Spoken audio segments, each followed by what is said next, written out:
j'espère que vous allez tous très bien.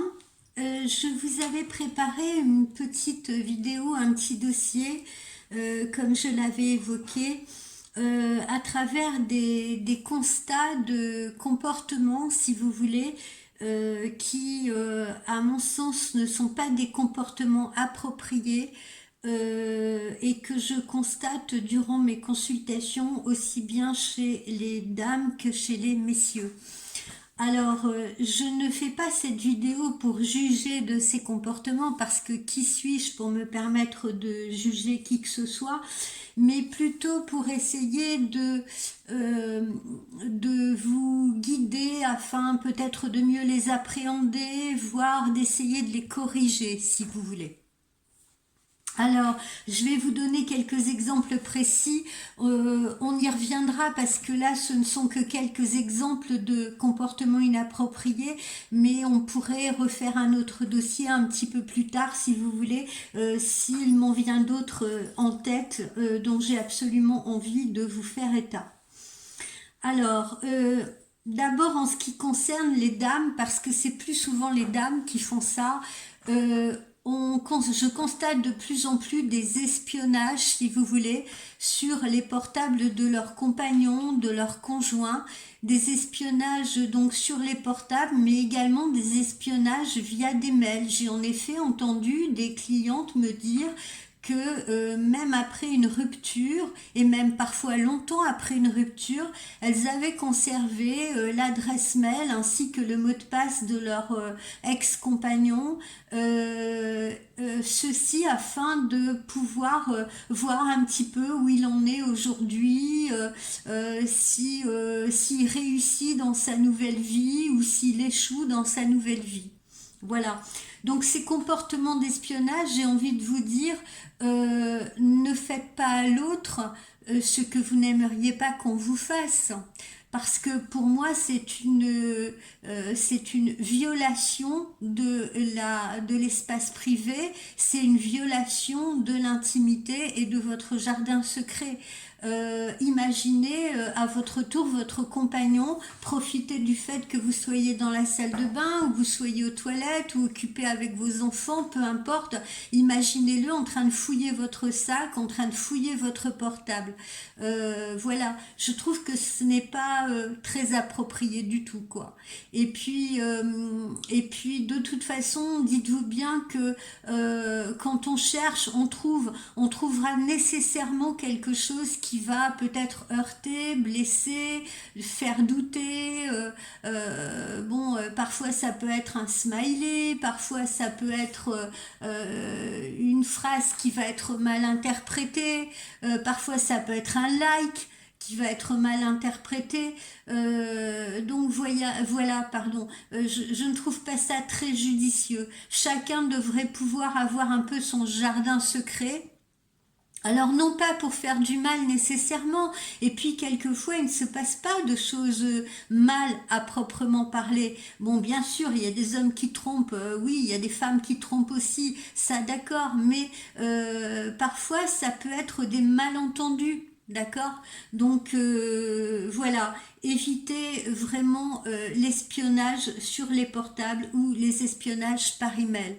Et puis surtout les espionnages par email après qu'on ait rompu avec quelqu'un depuis déjà peut-être 1 an, 2 ans ou plusieurs mois. Voilà, allez voir un peu où en est le compagnon. Bon, je sais pas, c'est pas à quelle fin, quoi, à quelle fin, dans quel but. Voilà, le mieux c'est peut-être justement de tourner la page et de passer à autre chose et d'éviter de se faire mal inutilement ou d'éviter de s'attirer d'autres soucis, d'autres problèmes. Voilà. Au niveau des messieurs, ce que je constate comme comportement inapproprié, c'est la fuite en avant. La fuite en avant, parce que bien souvent les clientes me disent, ben tiens, j'ai rencontré cet homme sur un site de rencontre et tout, on a passé une soirée ensemble et puis plus de nouvelles. Ou alors on me dit...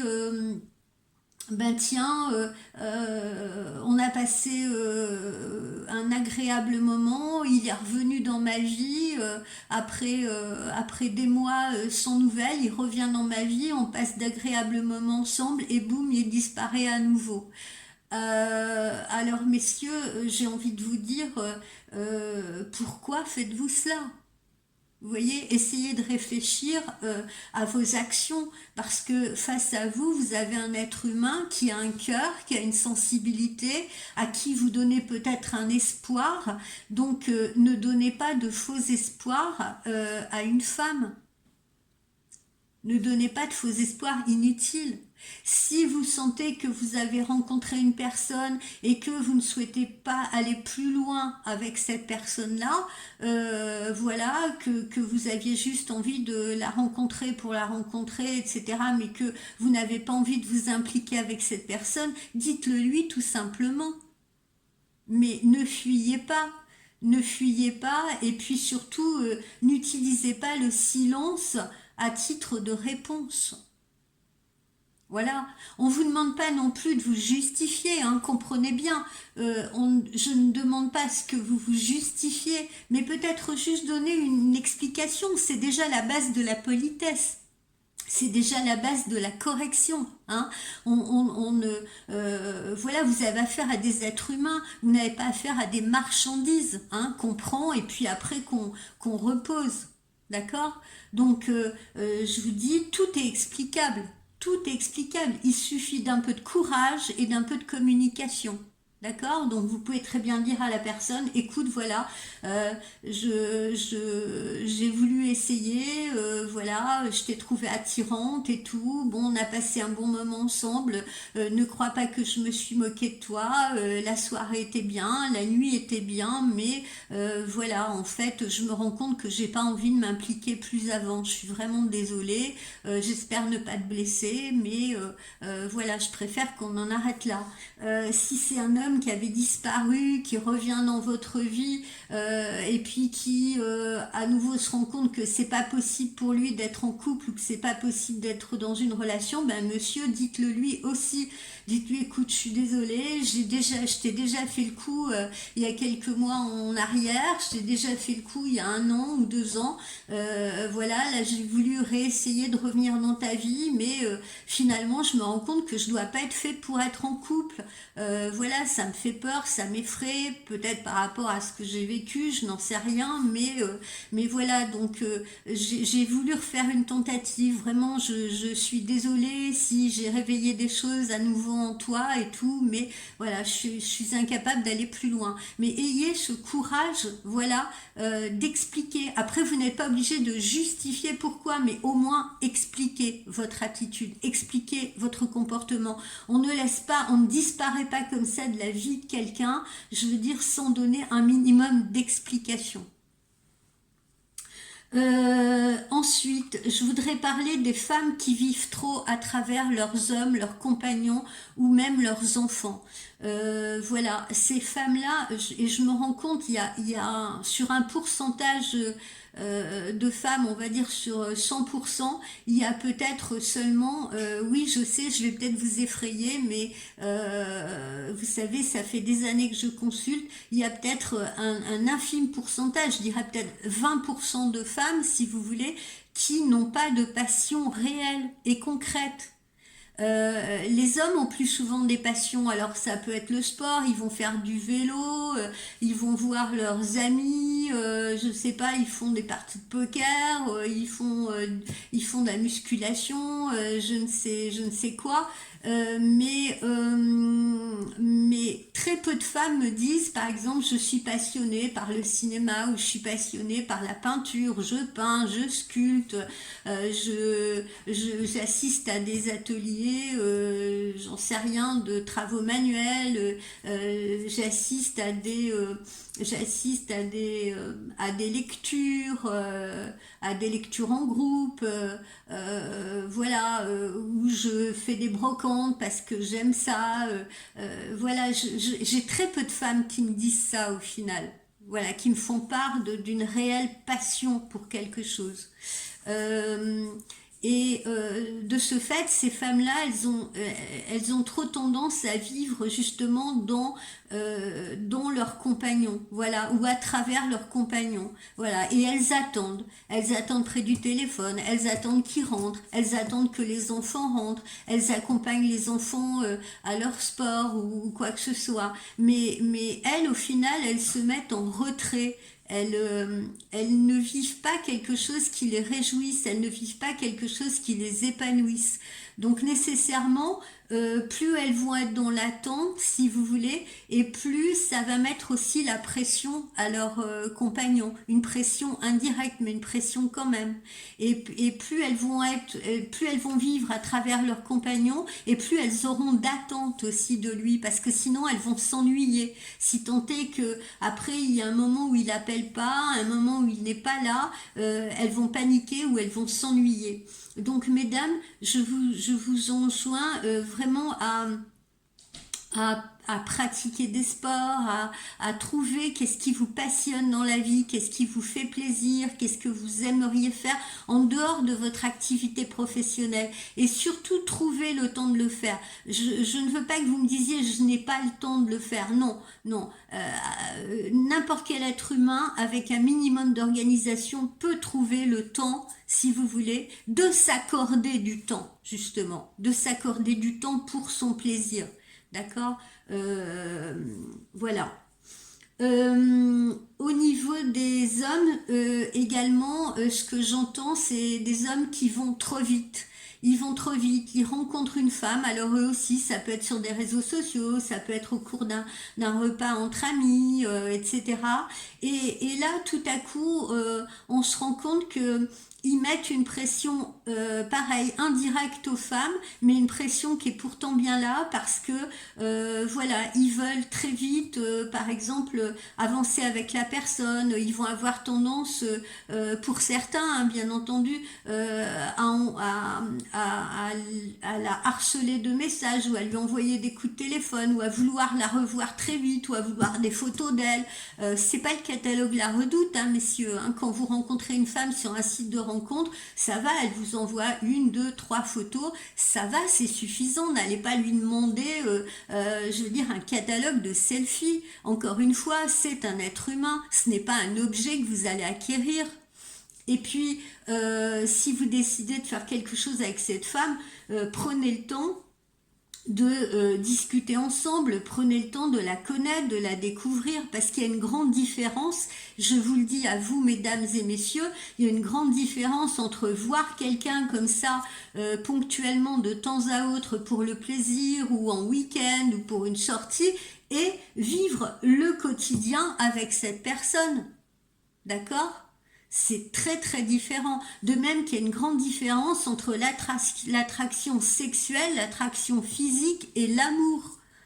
Voilà, ce sont deux choses qu'il faut parvenir aussi à dissocier. Certes, l'amour peut contenir le désir sexuel, mais on ne base pas une relation amoureuse sur simplement une attraction sexuelle, parce que quand vous aurez fait le tour de cette sexualité-là, au bout de quelques mois, voire d'un an, parce qu'il faut compter à peu près un an, après, si vous n'avez plus rien à vous raconter, si vous n'avez plus rien à partager, eh bien, qu'est-ce qui va se passer? Vous allez aller à l'infidélité et à la tromperie.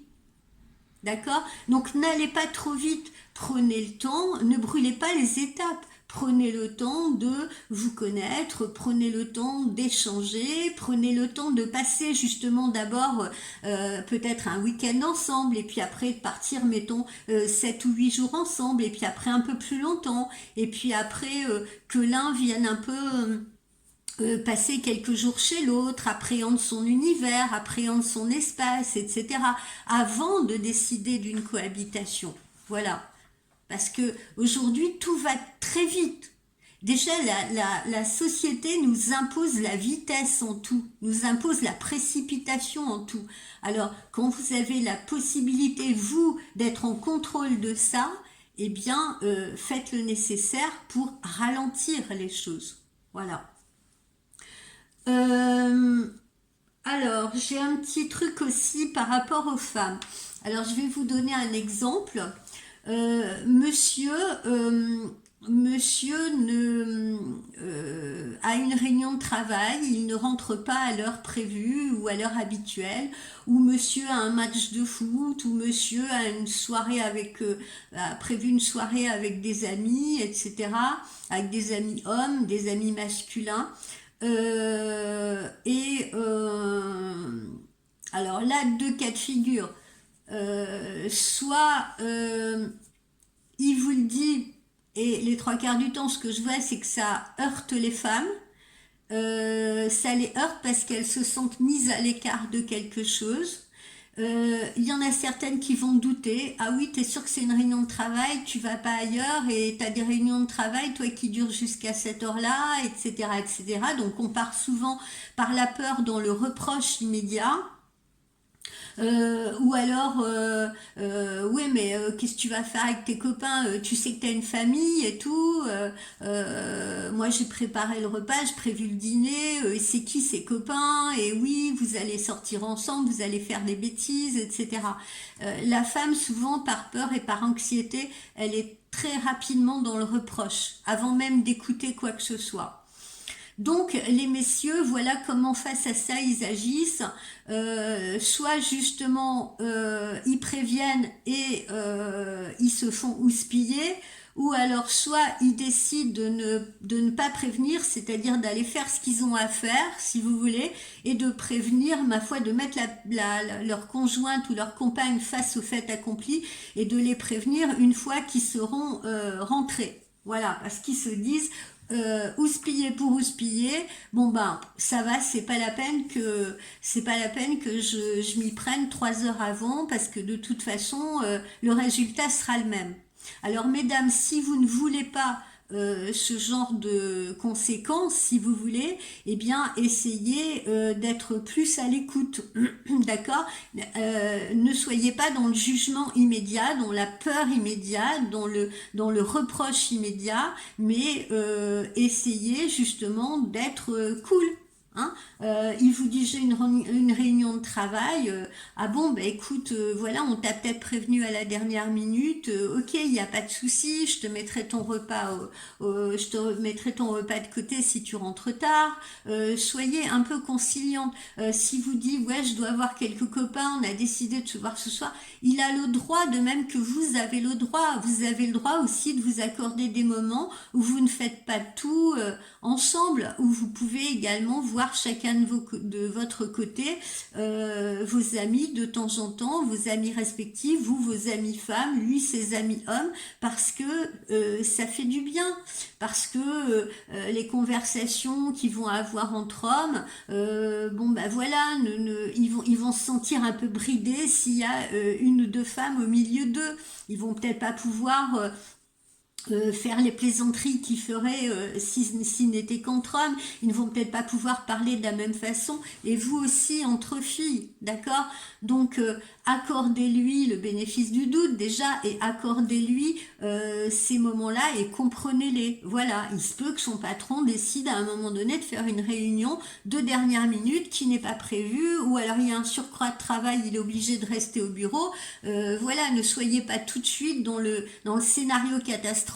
Ouais, je suis sûre qu'il me trompe, etc., qu'il a quelqu'un et tout. Non, essayez de prendre un peu plus de recul par rapport à ce type de situation. Et vous, messieurs, de votre côté, pour éviter de mettre votre compagne dans une réaction anxiogène, surtout si vous la connaissez, si vous savez qu'elle va réagir mal, tant que faire se peut, si c'est un événement que vous pouvez prévoir à l'avance, eh bien prévenez-la à l'avance de manière à ce que, vous voyez, elle ne soit pas prise de court, de manière à ce qu'elle ne soit pas contrariée parce que peut-être elle avait prévu autre chose. Et puis vous aussi, messieurs, soyez sympa, il y a une façon de dire les choses, d'accord? C'est-à-dire même si vous êtes prévenu à la dernière minute, vous pouvez très bien dire à votre compagne, écoute vraiment chérie, je suis désolée, mais là les copains ont prévu un truc de dernière minute, ou alors mon patron m'a demandé de venir ce soir à la dernière minute, mais écoute, ne t'inquiète pas, surtout je suis vraiment désolée, mais ne t'inquiète pas, on se rattrapera la semaine prochaine, je t'amènerai dîner, ou on passera un petit moment ensemble et tout pour compenser ça. Vous voyez ce que je veux dire? Le tout est de rester dans une communication positive. Euh, alors, besoin d'attention, on a tous besoin d'attention, et surtout les femmes encore plus que les hommes. Certes, les hommes ont besoin d'attention, ils aiment être cocoonés, ils aiment être câlinés, etc. Mais les femmes n'ont pas les mêmes besoins d'attention que les hommes. Ce n'est pas qu'elles en ont plus, c'est qu'elles ont des besoins d'attention différents. Chez les femmes le besoin de savoir qu'elles sont toujours séduisantes, le besoin de savoir qu'elles sont toujours aimées, le besoin de savoir qu'elles sont toujours appréciées pour ce qu'elles font, pour les petits efforts au quotidien que parfois elles font et que vous ne voyez pas nécessairement, messieurs. Dites-vous bien que par exemple être mère de famille, c'est un travail à temps complet, c'est un travail à part entière. Certains hommes de plus en plus s'en rendent compte et participent à ces tâches-là, mais d'autres n'en ont absolument pas conscience. Pour eux, ils trouvent ça naturel, si vous voulez, et il n'y a pas d'exploit pour eux là-dedans.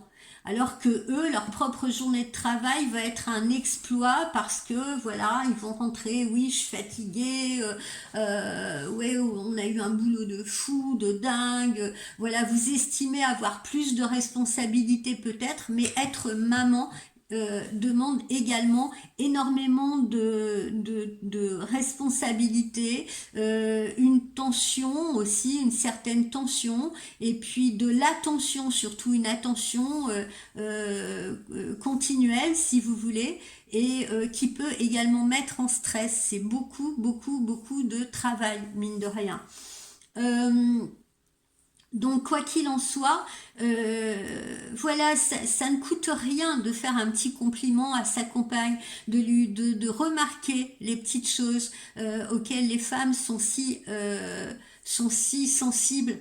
Par exemple, ah mais tiens, tu t'es acheté une nouvelle robe, je la connais pas celle-là, tu es très séduisante.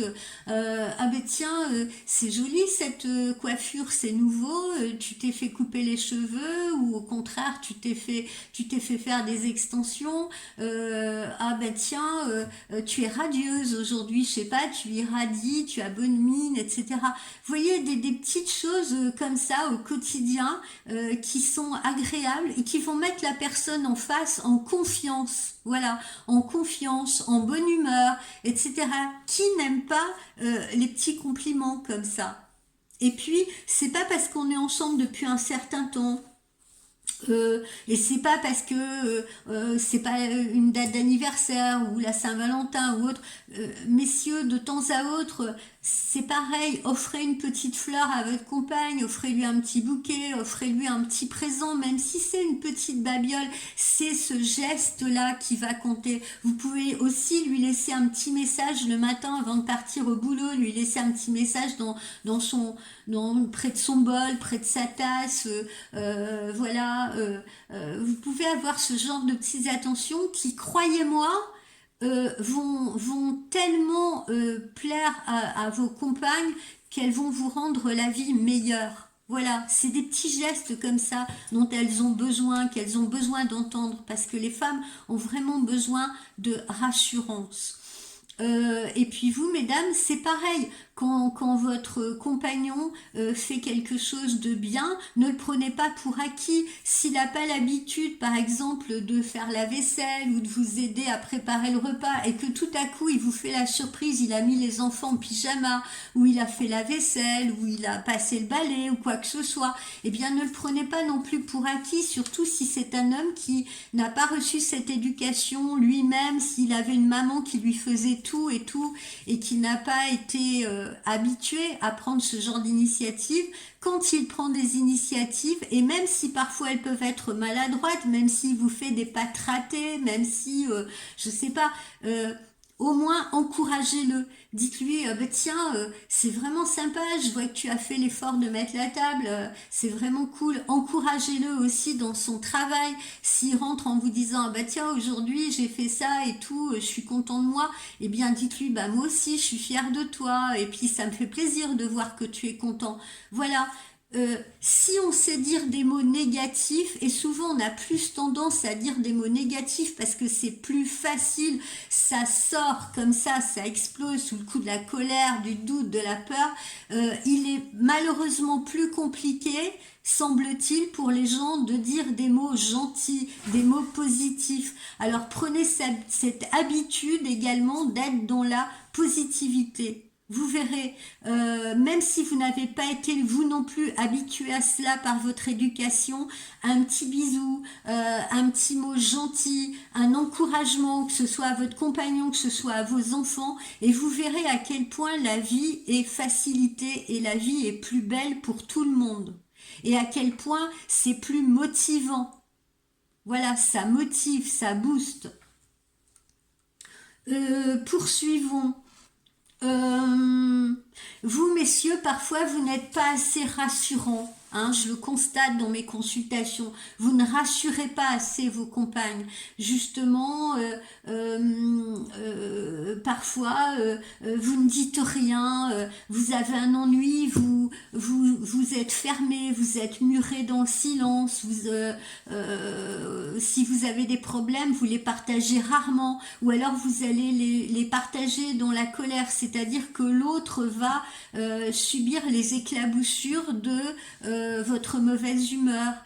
Non, c'est pas comme ça que ça se passe. Il faut être rassurant. Vous avez un problème, un couple c'est une équipe, d'accord? Que ce soit un couple duo ou que ce soit, c'est-à-dire ce que j'appelle les couples duo, je vous le répète, c'est-à-dire les couples qui vivent pas forcément ensemble mais qui partagent une relation, et les couples justement qui cohabitent ensemble, peu importe dans quelle relation vous êtes, si vous voulez, il faut partager. Voilà, c'est une équipe, un couple. Un duo, c'est une équipe, d'accord? Si vous avez un problème, au lieu de le garder à l'intérieur de vous, au lieu de le cogiter, au lieu de le retourner dans tous les sens, au lieu de le mouliner dans votre tête, si vous voulez, au point de vous en faire mal à l'estomac ou des nœuds au ventre, eh bien, partagez-le avec votre compagne, sans colère, sans animosité. Hein, dites-lui, oh, aujourd'hui, tiens, au boulot, eh ben, il y a le collègue, là, qu'est-ce qui m'ennuie et tout, je comprends pas, il a l'air d'être jaloux de moi, ou il y a une espèce de rivalité entre nous et tout, c'est vraiment compliqué à gérer, parce que dès lors que vous sortirez justement ce qui vous accable, eh bien, vous allez avoir la surprise d'être écouté, parce que vous allez donner votre confiance à l'autre, l'autre va être heureux justement que vous communiquiez, et peut-être qu'à deux dans cette communication vous allez pouvoir trouver justement peut-être des petites solutions, parce que votre compagne vous dira peut-être, bah écoute, ne t'en fais pas, ou s'il te parle de cette façon, peut-être que tu peux l'appréhender de telle ou telle manière. Vous voyez, à deux, quand on met le problème sur la table, on a un espèce de recul, on a une autre vision, surtout si on est à deux, l'autre va peut-être le percevoir différemment de vous, il va peut-être le dédramatiser, ou il va peut-être l'appréhender sous un autre angle, et ça va vous donner un autre éclairage.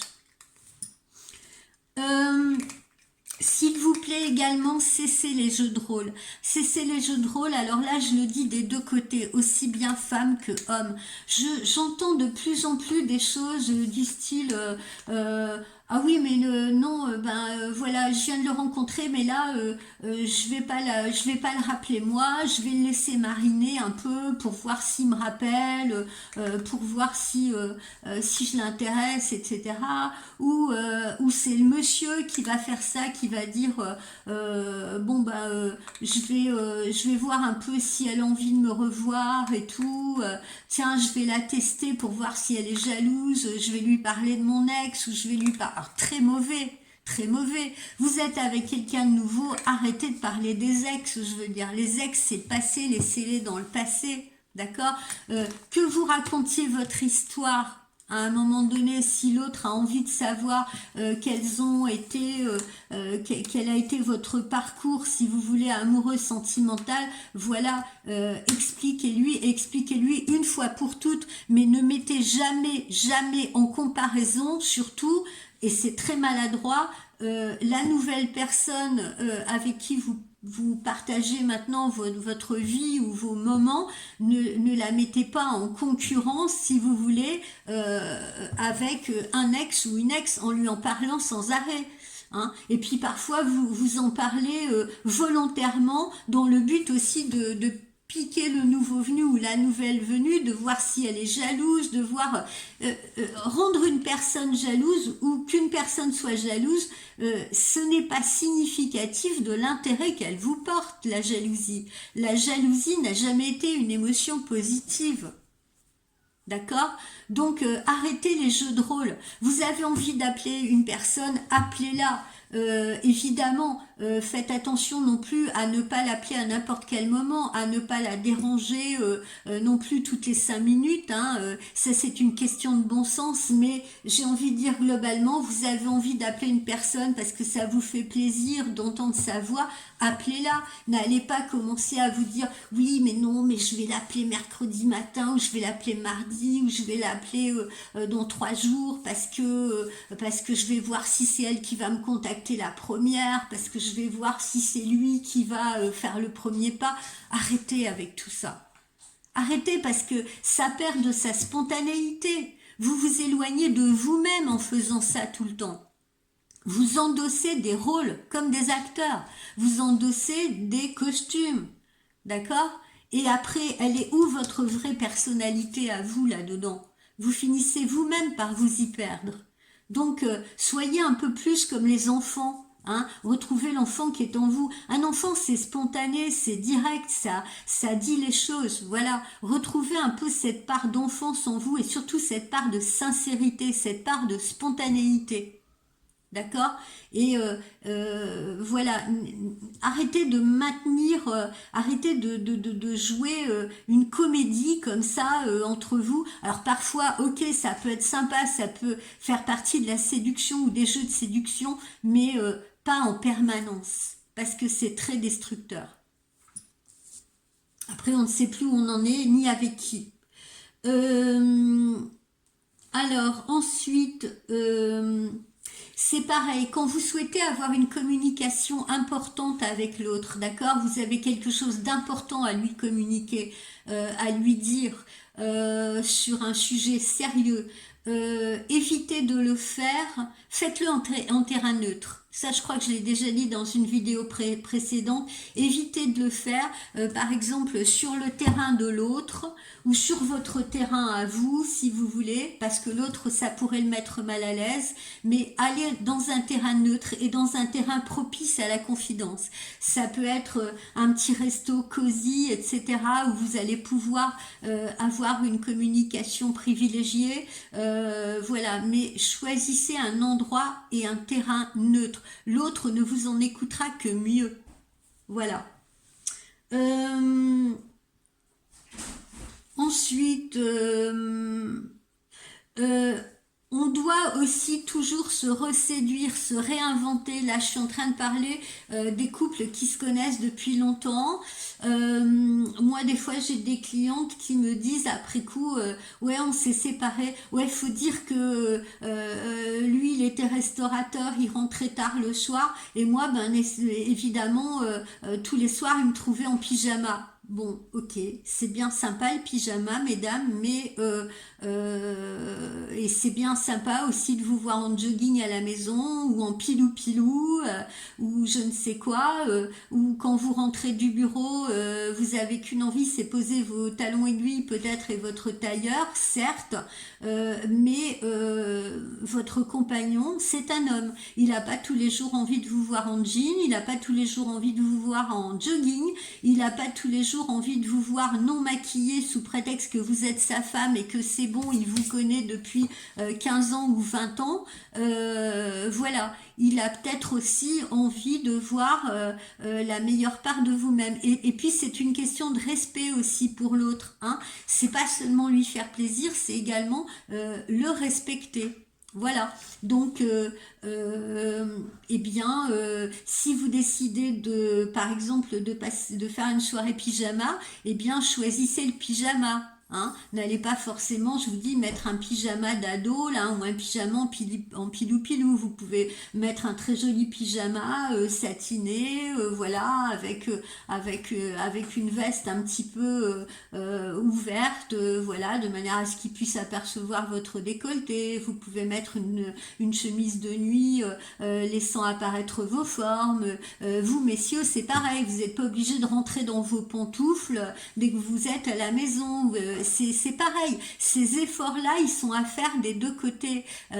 L'amour, c'est un jardin où on doit mettre de nouvelles plantes. Vous mettez bien des nouvelles plantes dans votre jardin, je suppose que vous l'entretenez, votre jardin, vous ne vous contentez pas de garder les mêmes plantes depuis des années.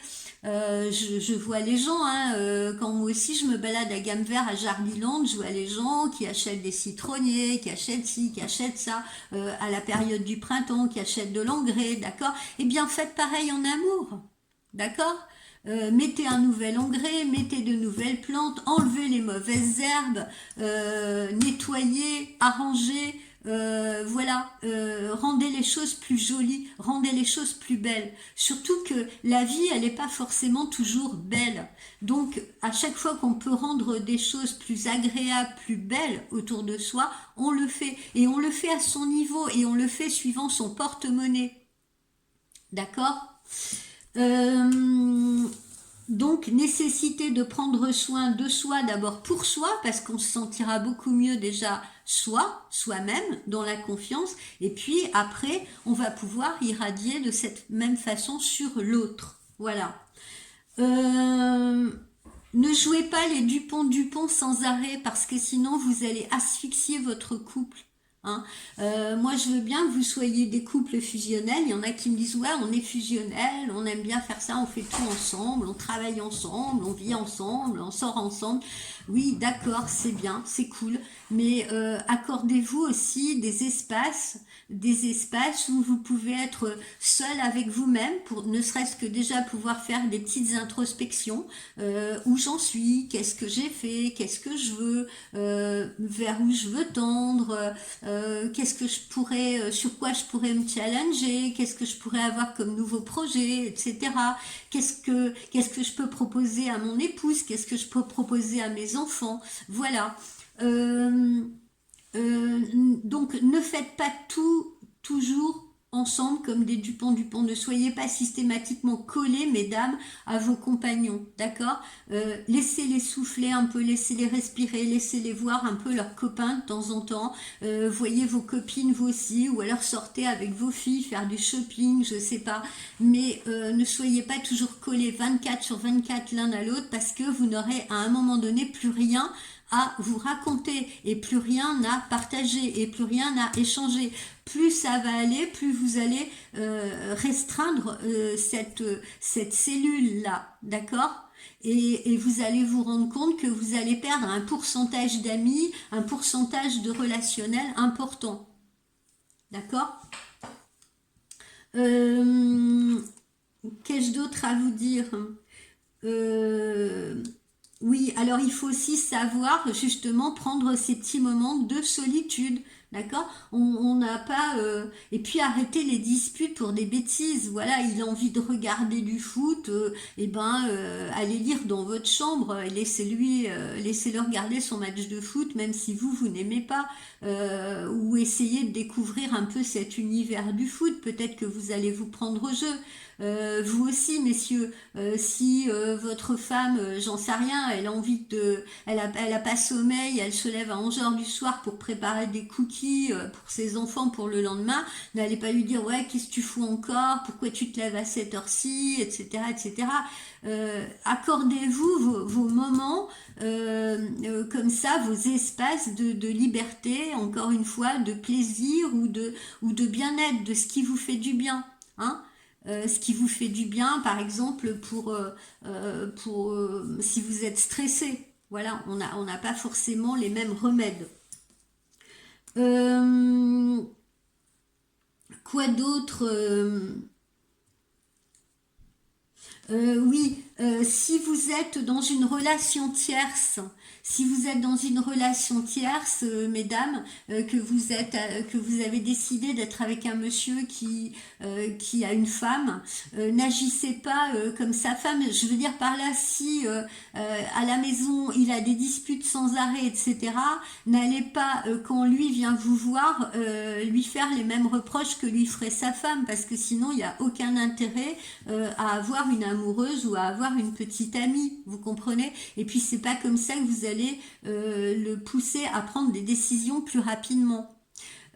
Vous, messieurs, à un moment donné, les relations tierces, il faut éviter de les faire perdurer trop longtemps.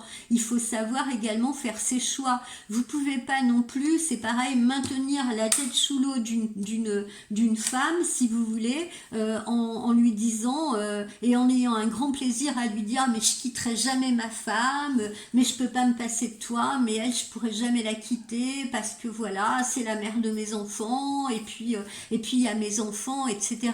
Ne vous trouvez pas de prétexte comme ça, si vous voulez, parce que ne vous ne vous trouvez pas de prétexte parce que vous savez, vos enfants, ils vont préférer voir des parents heureux dans deux foyers différents plutôt que des parents ensemble mais qui n'ont plus rien à se dire, qui ne se calculent plus, qui ne se touchent plus, qui se disputent sans arrêt. D'accord? Bon, ça c'est un sujet plus vaste, les relations tierces, ça fera peut-être l'objet d'un autre dossier, nous y reviendrons. De même que si vous êtes dans une relation toxique, ne restez pas sous l'influence d'une relation toxique, hein. Fuyez, évadez-vous, mettez un terme, coupez. Ça fait mal, certes. Se couper un bras, ça fait toujours mal, ça c'est certain. Mais à la limite, il vaut mieux se couper un bras que de laisser la gangrène s'installer. J'ai envie de vous dire. Voilà un petit peu tout ce que j'avais à vous dire pour le moment sur ce dossier. On en réouvrira un plus tard, justement peut-être sur les relations tierces. J'espère que, que ces constats vous seront utiles, que ça vous permettra également de réfléchir, de faire vos propres introspections et puis un petit peu de rectifier le tir sur vos comportements qui ne sont pas toujours très appropriés. Voilà les amis, je vous dis peut-être à plus tard pour un tirage. Bye bye, passez un très bon week-end.